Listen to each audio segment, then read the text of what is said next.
প্রত্যেক গ্রামে দেখবেন কিছু কিছু মানুষ কবর খোঁড়ার কাজ করে, দেখেছেন? কবর টবর খোঁড়ে, কেউ মারা গেলে এই কবর খোঁড়া মানুষ জীবনে দেখেছেন? যে স্কুলে হেডমাস্টার দেখেছেন? গ্রামের সব থেকে ধনী লোক, পাড়ায় সবার মায়ের খালার ফুবুর কবর খুঁড়ে খুঁড়ে বেড়ায়, এই গ্রামের সব থেকে ধনী লোক দেখেছেন? দেখেননি? এই যে আগে বলেছি গরিবরা 500 বছর আগে জান্নাত যাবে, এই দেখুন দেখুন গ্রামের 3-4টে লোক আছে, গ্রামে যেই মারা যাক, মৃত মানুষের লাশ এখনো হসপিটালে, তাদেরকে বলতে হয় না, তারা দেখবেন কোদাল ঝুড়ি নিয়ে কবরের স্থানে পৌঁছে যায়। আছে না? আছে।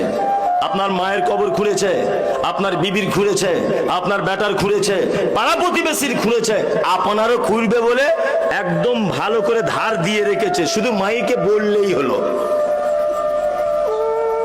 এবার আপনাকে বলছি, আপনার বেটির বিয়ে লেগেছে, সর্বপ্রথম গ্রামে দাওয়াত পায় কে? পঞ্চায়েত প্রধান, গ্রামের ধনী লোক, তাই না? এরা আগে আগে দাওয়াত পায়। আপনার বেটির বিয়েতে কোনোদিন ওই লোকটার কথা মনে পড়ে যে লোকটা আপনার স্ত্রীর কবর খুঁড়েছিল, আপনার বাপের কবর খুঁড়েছিল, আপনার বেটির কবর খুঁড়েছিল? ওই লোকটার কথা মনে পড়ে? পড়ে? পড়ে না। গ্রামের মোড়ল অসুখে পড়ে আছে, শুধু মদনা বাজারে যাচ্ছে, আর আপেল আঙ্গুর বেদানা কিনে এনে ওদের বাড়িতে দিচ্ছে, খাও, তুমি জনমের খাওয়া খাও। আর ওই কবর খুলনেওয়ালা গরিব মানুষটা আজকে 2 মাস যাবত দক্ষিণ পাড়াতে শয্যাশায়ী হয়ে আছে, অসুস্থ, ব্লাড ক্যান্সার ধরা পড়েছে, বেদানা আপেল আনার কেউ নেই, একটা মানুষও তাকে কেউ দেখতে যায় না। যাই আমি আপনি কেউ যাই? কেউ যাই না। আজকে থেকে বলে দিয়ে গেলাম, অসুস্থ মানুষকে দেখতে যাবেন, অবশ্যই দেখতে যাবেন। দেখতে যাবেন, আপেল বেদানা আঙ্গুর কিনে নিয়ে যদি নাও যেতে পারেন, তার পাশে বসে মাথায় হাত দিয়ে বলবেন লা বাসা তাহুরুন ইনশাআল্লাহ। মামু, ভাই, খালা ইত্যাদি যাই হোক, তুমি টেনশন করো না, আল্লাহ তোমাকে ভালো করে দেবে। কোন ডাক্তার দেখাচ্ছ চাচা? না, প্রদীপ ভট্টাচার্যকে দেখাচ্ছি। না, ওকে দেখিও না, আমাদের জঙ্গিপুরে এখন একটা ভালো ডাক্তার বসছে, নারায়ণ ভট্টাচার্য, ওকে দেখাও।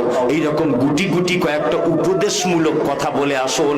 আল্লাহ নবী সাল্লাল্লাহু আলাইহি ওয়াসাল্লাম বলছেন, সন্ধ্যাবেলা যদি কেউ যায় সকাল হওয়া পর্যন্ত, সকালে যদি কেউ যায় সন্ধ্যা পর্যন্ত, এই 2টা ফেরেশতারা আসমান থেকে তার জন্য দোয়া করতে থাকে যে আল্লাহ অসুস্থকে তো ভালো করবে, যে দেখতে গেছে তাকে আগে ভালো করে দাও। লাভ হলো না লস হলো? লাভ হলো। ওয়ায়াদাতুল মারিজ ওয়া ইত্তিবাউজ জানাইজ। কেউ মারা গেলে জানাজা পড়তে যাবেন। কি বলছি বুঝতে পারছেন তো? হ্যাঁ, তবে একটা কথা বলে দিচ্ছি মাঝখানে, জানাজা পড়বেন, জানাজার 2টো পার্ট, একটা হচ্ছে জানাজার সালাত আদায় করা, আর একটা হচ্ছে মাইয়াতকে মাটি দেওয়া। এই 2টো পার্ট, তাই তো? কেউ যদি শুধু জানাজার সালাত আদায় করে 1 কেরাত সমপরিমাণ নেকি পাবে। 1 কেরাত মানে ধরে নেন একটা উহুদ পাহাড়ের সমান। কেউ যদি মাটিটা দেয় 2 কেরাত, আর 1 কেরাত মানে টোটাল 2 কেরাত, 2টা উহুদ পাহাড়ের সমান নেকি পাবে।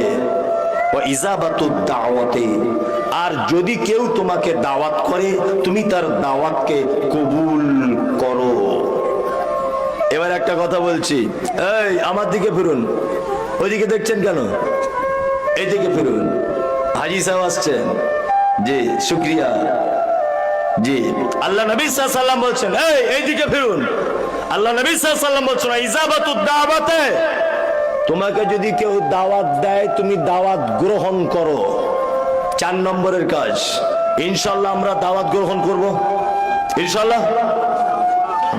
ইনশাআল্লাহ একটু জোরেই বলছে লোকে, দাওয়াতের ব্যাপার আছে, আর গরুর গোস্তের ব্যাপার থাকলে ইনশাআল্লাহ তো হবেই। কিছু কিছু জলসাতে আমি দেখি যেখানে খাওয়া দাওয়ার ব্যবস্থা থাকে ডেলিগেটেড, মানে প্যান্ডেল চিড়ে দিচ্ছে একদম, মানে জীবনে মনে হয় খাই নাই। আজকে প্রথম গরুর গোস্ত দেখেছো? জি, একটা ভদ্রতা বলে, শৃঙ্খলা বলে একটা জিনিস নেই, সেইটুকু নেই, মানে মারামারি লেগে যাচ্ছে একদম। দাওয়াত দিলে গ্রহণ করবেন, তবে বৈধ দাওয়াত, অবৈধ দাওয়াত নয়। কিছু অবৈধ দাওয়াত আছে আপনাদের এখানে, হয় না? হচ্ছে কি হচ্ছে না? হচ্ছে। তাহলে আপনাদের এখানে চামড়া কাটার অনুষ্ঠান করে হয়? কিছু কিছু লোক করে যাদের টাকা পয়সা হয়েছে একটু, তাই না? হ্যাঁ, ওই যে প্রথমেই বলেছি কি ছিনু আর কি হনু, যাদের টাকা হয়েছে ওরা ভাবে আমরা যেমন